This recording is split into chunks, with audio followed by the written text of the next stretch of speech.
Agora que as coisas estão indo para o brejo, que a sociedade está em decadência, começam a surgir pesquisazinhas feministas colocando a culpa, adivinhe, em quem?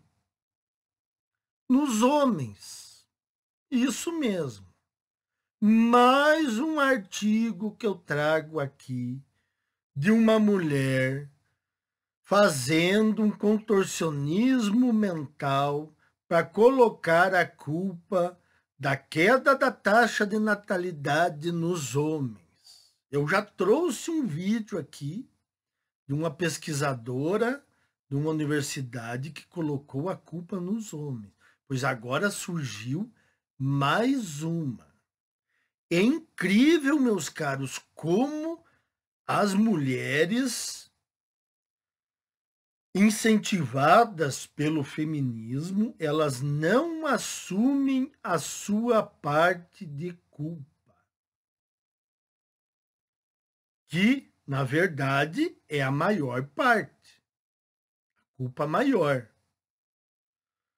Tudo isso que está acontecendo, toda essa decadência da sociedade, queda de nascimentos, separações, de,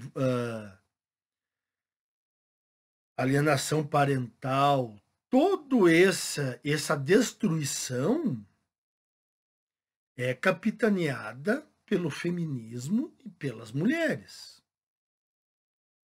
Porque as mulheres, vocês sabem, quem não é militante segue os preceitos do feminismo. A maioria absoluta. Sendo a maioria absoluta, não há o que se falar.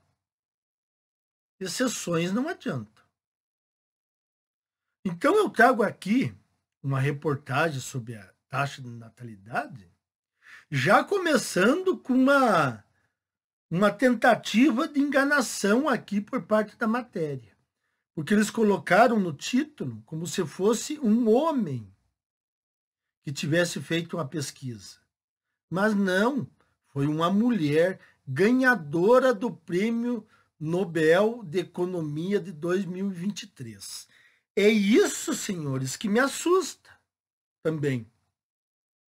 Uma mulher que diz esses impropérios aqui, chegar ao ponto de ganhar o Prêmio Nobel de Economia, realmente você desacredita de qualquer instituição. Instituições sérias do passado, você começa a desacreditar. Você virou tudo ideologia. Então, eles tentaram dar um golpe aqui. Ó. A taxa de natalidade continua a cair. De acordo com um pesquisador, uma pesquisa feita por um ganhador do Prêmio Nobel, não. É uma ganhadora do Prêmio Nobel. O problema é que os homens não lavam a louça. Olha só, meus caros. A solução está aí. Vocês têm que lavar mais louça, lavar mais roupa. Soluciona o problema da taxa de natalidade. As mulheres, elas não têm culpa nenhuma.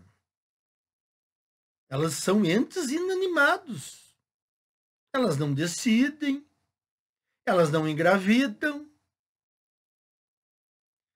elas não querem detox de homens, elas não fazem movimento 4B, Boisober, Mátiga.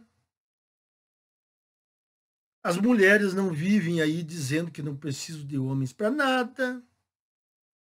Quer dizer, nessas horas as mulheres somem.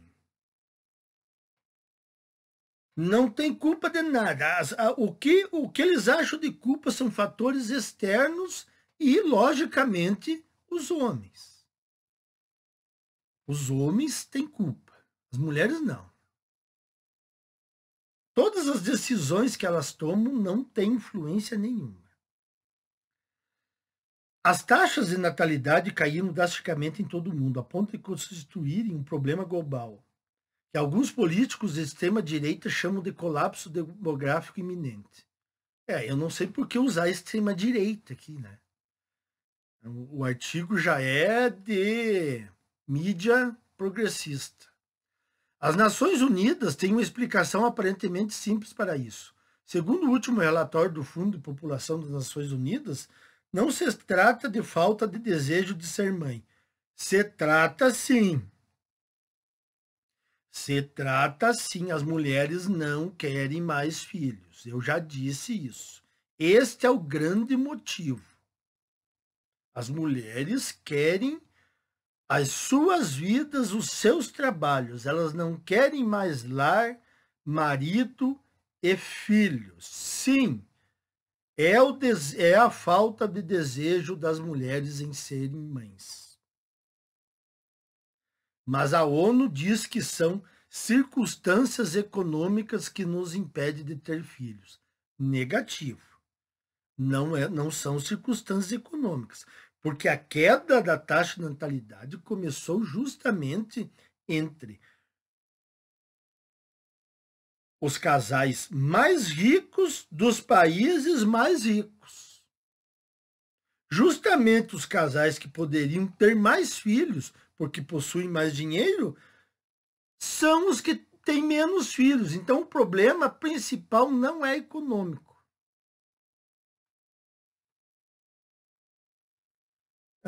Vamos lá. Mas se analisarmos a fundo, além da superfície do óbvio, também percebemos que a verdadeira razão pela qual as mulheres estão adiando a maternidade não é econômica, mas sim masculina. Que beleza, hein? No fim jogam nas nossas costas, né? Só que não vai dar certo isso. Não vai. Cláudia Goldin, professora de economia da cátedra Andrew Lee, na Universidade de Harvard, e vencedora do Prêmio Nobel de Economia de 2023. Com esse Prêmio Nobel de Economia dado para essa mulher aqui, realmente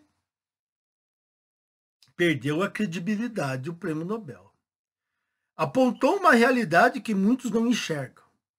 Além do preço da moradia, da insegurança no trabalho e das mudanças culturais que impedem os casais de se tornarem pais, o que seriam essas mudanças culturais?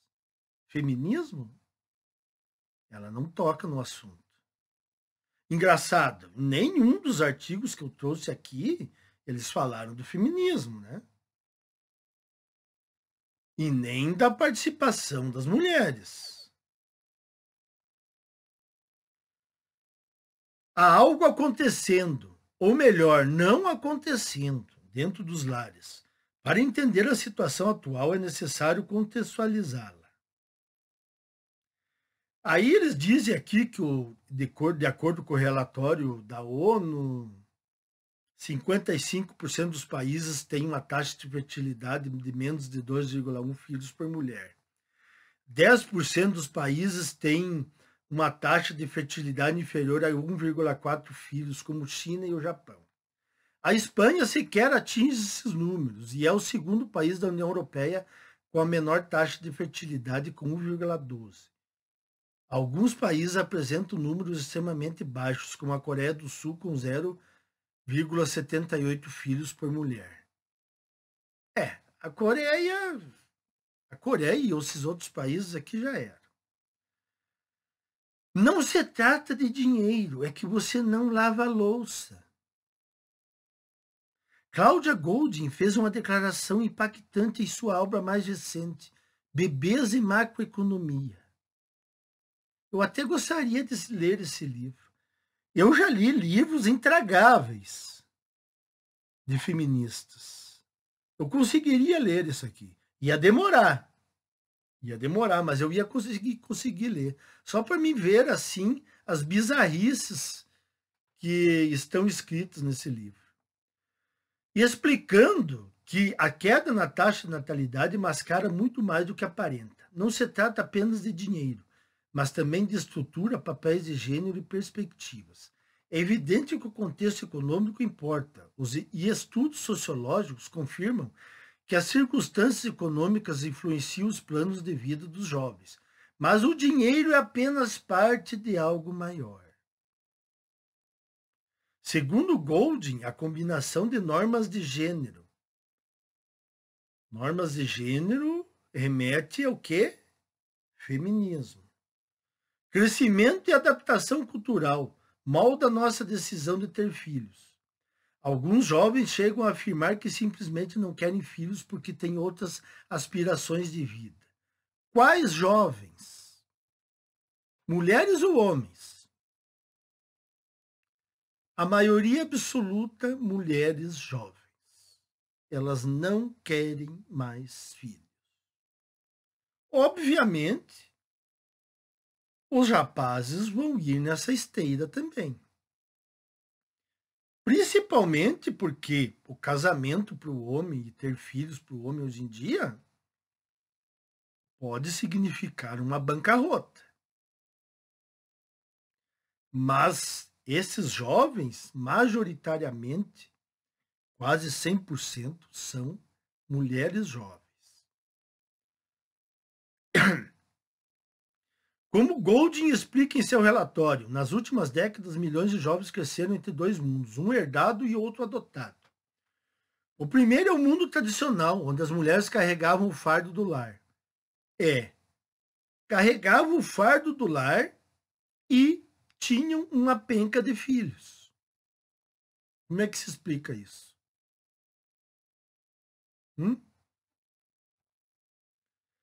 O segundo é o mundo moderno, onde as mulheres estudam, trabalham, são independentes e lutam pela plena igualdade dentro e fora de casa. O problema, como o Golding enfatiza, é que esses dois mundos não têm o mesmo peso para todos.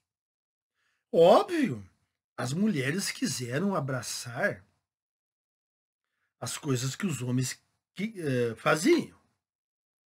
Mas tudo tem um ônus. Os homens pagavam ônus pelo trabalho, pela provisão.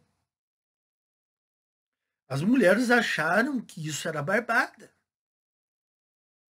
E agora, elas, sabidamente, elas querem continuar trabalhando e usufruindo de um homem que as sustente. Que beleza, né? Como elas são burrinhas, né? Muito burrinhas que elas são. Elas querem ainda um provedor. Engraçado, né? Elas se afastaram de suas tarefas domésticas, mas os homens têm que continuar como os de antigamente. Que bonitinho, né? Não vai dar certo. Para nós mulheres, a modernidade significou um horizonte de vida que não se limita a casar e ter filhos. Olha aí, ó. Está admitindo. A modernidade mudou a vida das mulheres. Abraçamos a modernidade por completo, estudando, trabalhando, viajando e adiando a maternidade porque sabemos o que isso implicaria. Eu sei o que implica. A queda da sociedade. Como nós estamos notando. As mulheres entraram no mercado de trabalho, abandonaram os casamentos, abandonaram os lares, a sociedade, ó, tobogã de decadência. Relacionamentos héteros em decadência. Tá aí o resultado. Nos distanciamos muito do manual da boa esposa, que nossas avós seguiam e buscamos a responsabilidade compartilhada em casa. Não, vocês não buscam a responsabilidade compartilhada.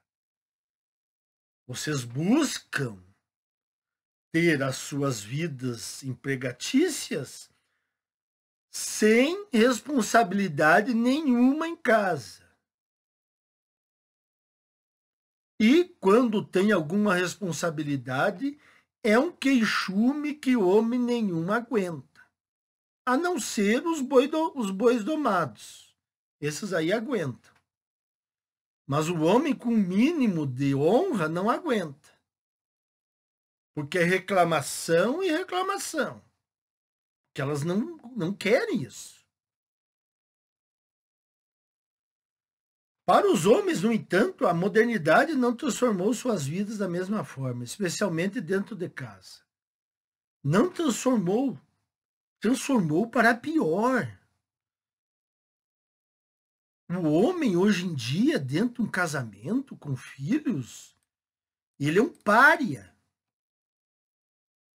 Ele é um ser subalterno. O homem, dentro de um casamento, hoje em dia, ele tá numa arapuca. E muitos não sabem como sair. Porque não querem, às vezes, ficar longe dos filhos. Então, a modernidade, ou feminismo, transformou as vidas dos homens em inferno. É por isso que nós estamos aqui dizendo para os homens não se relacionarem mais. Muitos vivem um modelo onde ajudar é considerado suficiente, eles se tornam figuras secundárias nas tarefas domésticas. Bom, enquanto as mulheres quiserem homens provedores, elas vão ter que assumir a figura primária nas tarefas domésticas. Então, é uma coisa ou é outra. Não dá para ter o melhor dos dois mundos. Por isso que não está dando certo. As gerações têm pouco tempo para se adaptar, e isso gera um conflito repentino entre os costumes antigos e os novos. Embora ambos sejam enriquecidos, muitos se apegam a normas sociais que parecem estar em desacordo com a realidade econômica. Não é que os homens sejam inerentemente mais tradicionais, acrescenta Golding. Em vez disso, eles se beneficiam mais das tradições patriarcais. Nossa, eu tenho que ler isso aqui ainda, né? Que os homens nós vivemos ainda em uma sociedade patriarcal. Quer dizer, elas não largam disso aqui, né, pessoal? Não tem jeito. Elas daqui, se a humanidade durasse 3.000 anos, daqui 3.000 anos elas falariam em sociedade patriarcal. Não tem jeito.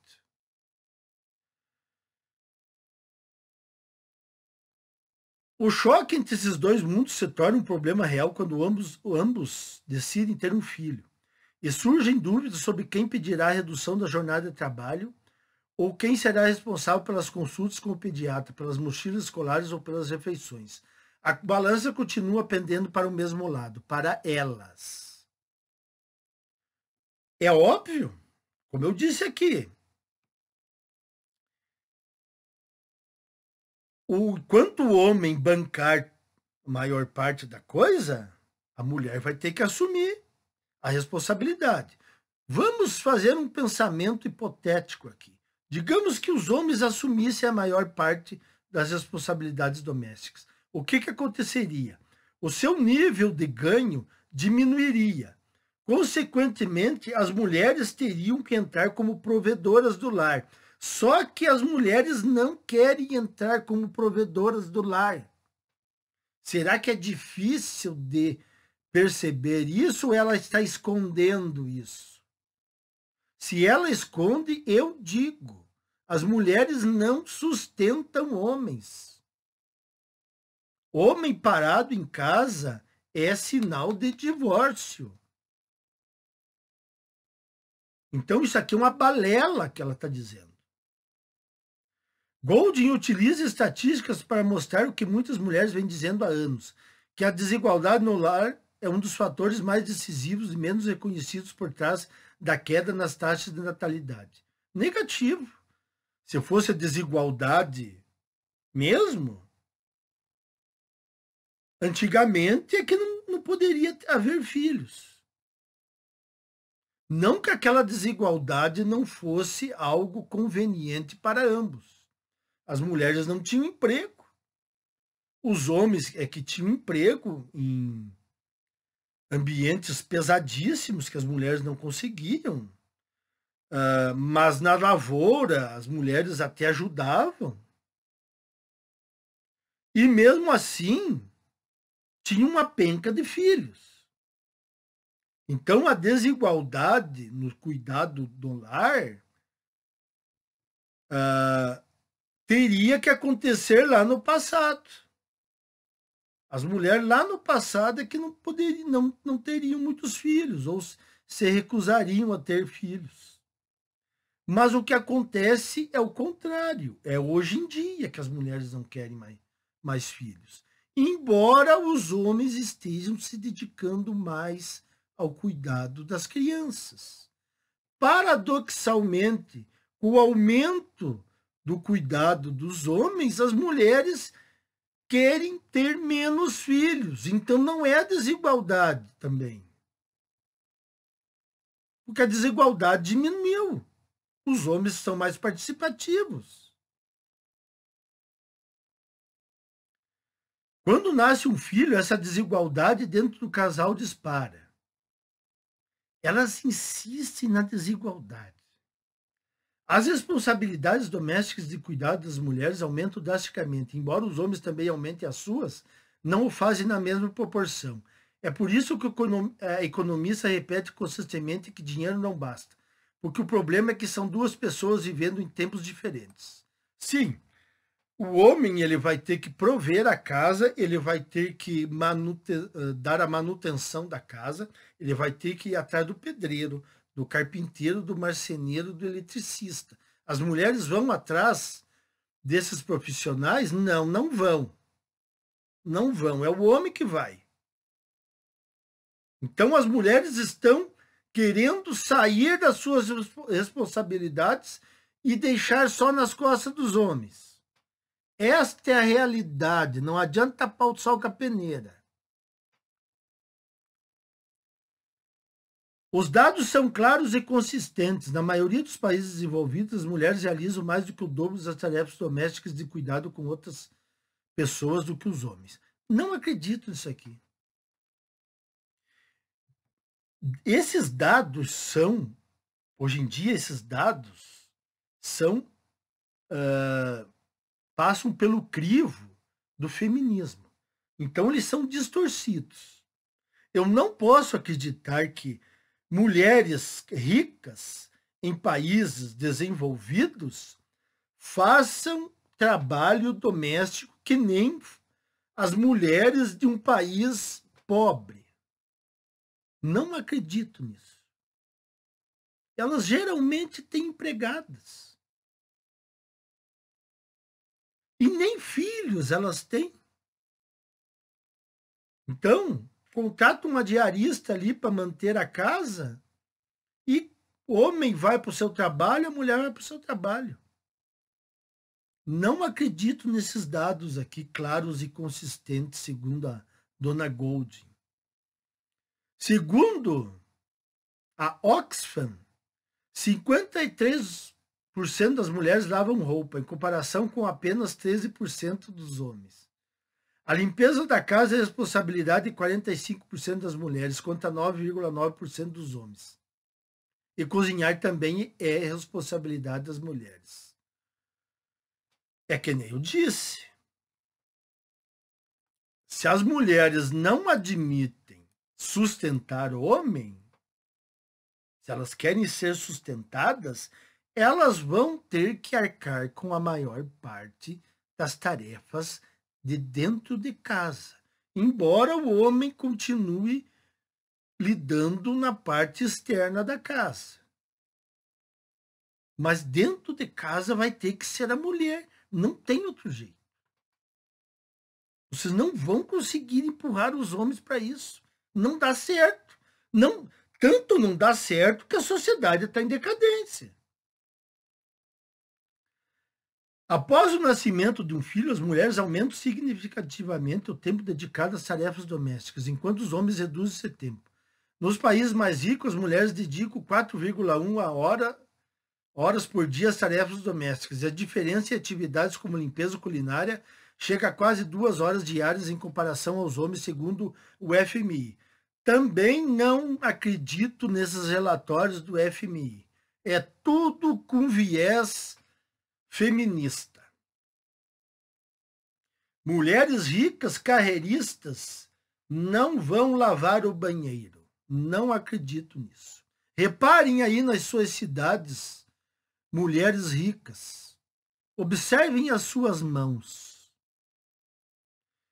Vejam se as suas mãos estão deterioradas por detergente, por esfregão de aço, por palha de aço, arear panela. Vejam se as mãos delas estão nessas condições. As mulheres bem de vida. Não. Elas descem de suas SUVs com as unhas compridas bem pintadas. Então, esses dados aqui são mentirosos.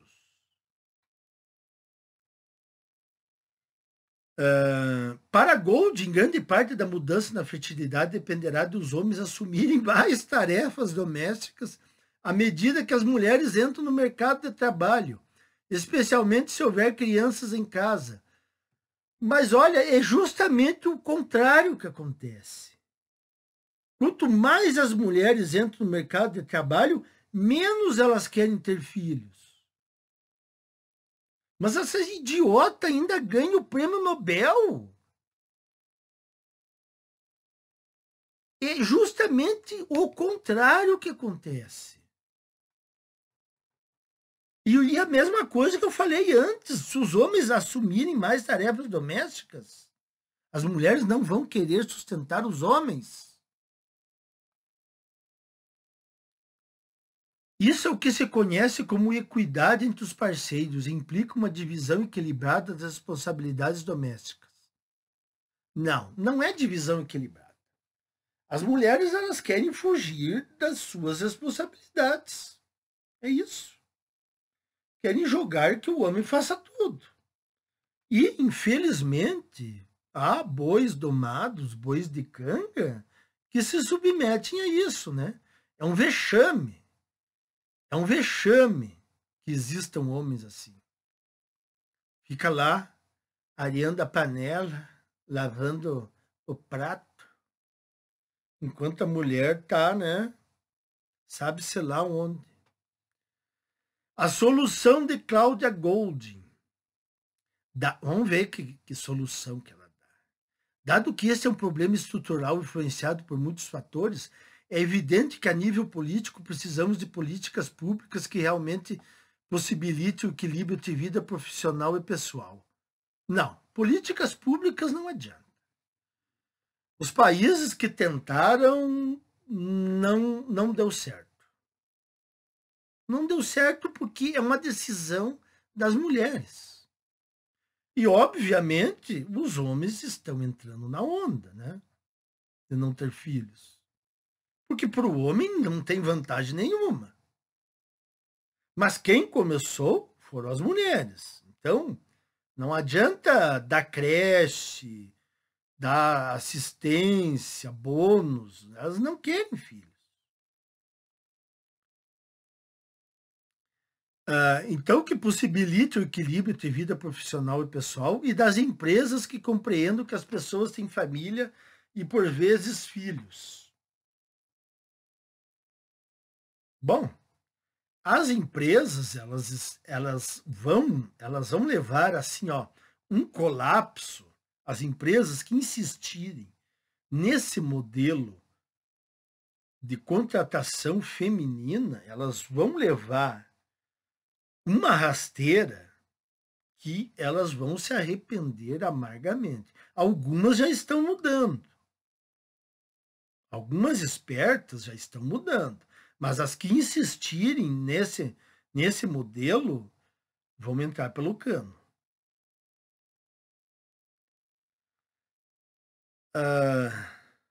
Mas, acima de tudo, precisamos de uma profunda mudança cultural em que o homem que cuida, cozinha, limpa e faz companhia não seja um herói moderno, mas sim um pai normal e um adulto corresponsável. espera aí, quem que ela está querendo enganar aqui? A sociedade está fazendo de tudo para menosprezar a figura paterna. Ela está querendo enganar quem? Os idiotas só. A figura paterna, hoje em dia, ela foi rebaixada. O homem, dentro do casamento, não pode dar uma voz ativa. Quando se separa, piora a situação. São alvos até de visitas de pessoas para verem se eles têm condições de ficarem um tempo com seus próprios filhos. Então, a sociedade está aviltando os homens.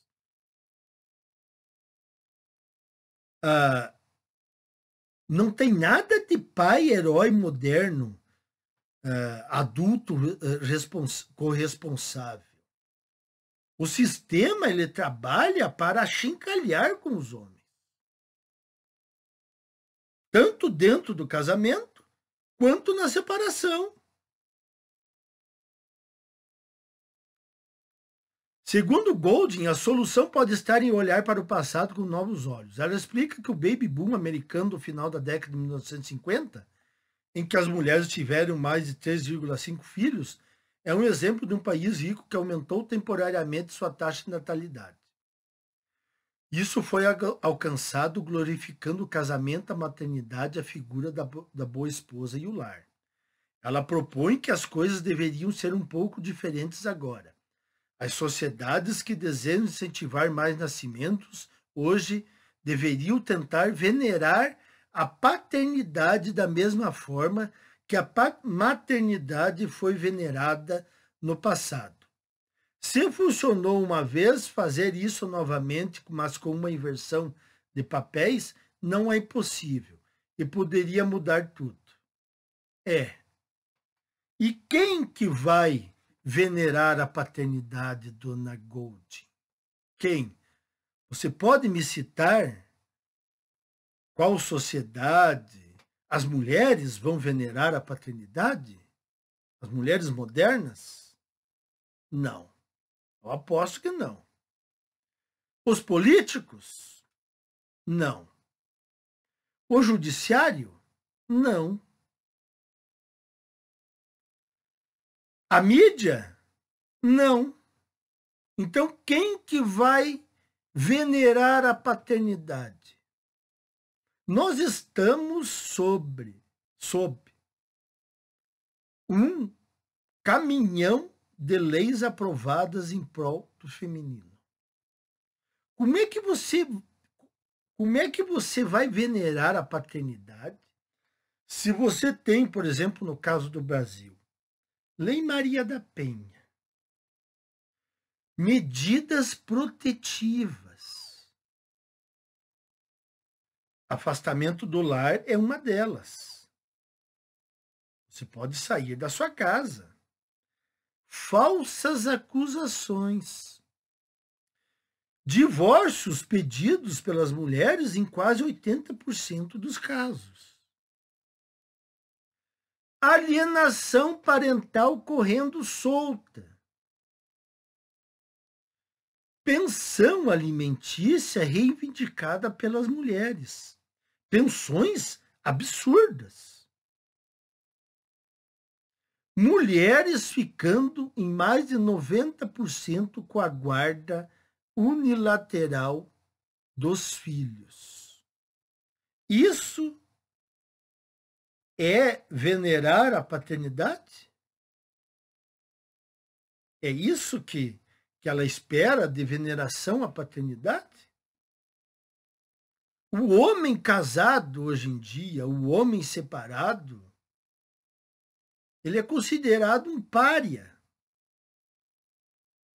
Ele é avacalhado. Ele perde todos os direitos.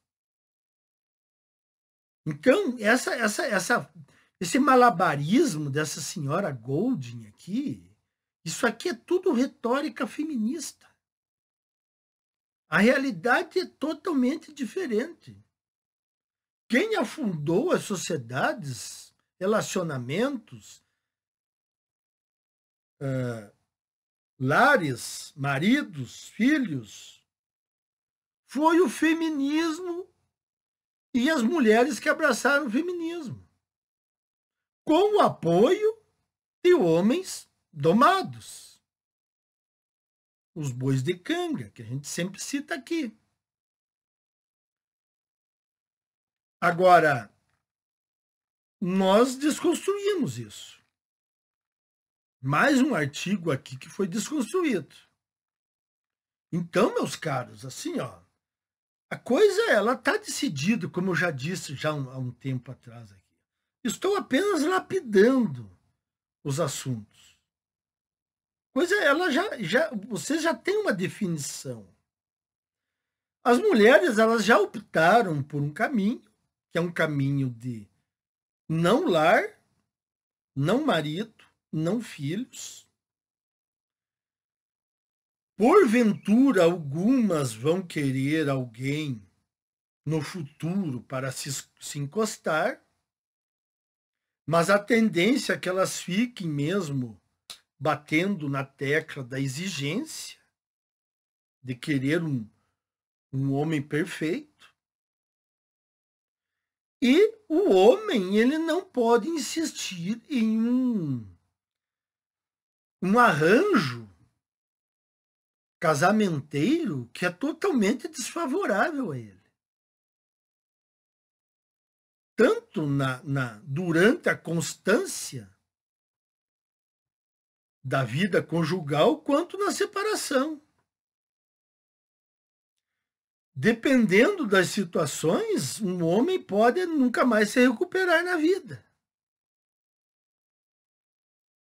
Então, meus caros, já está bem decidido.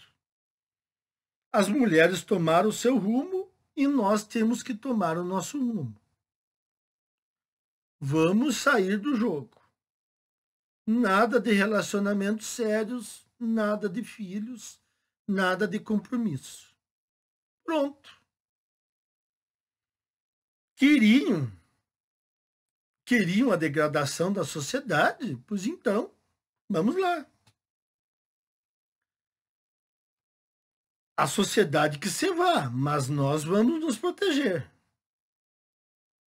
Até mais, meus caros.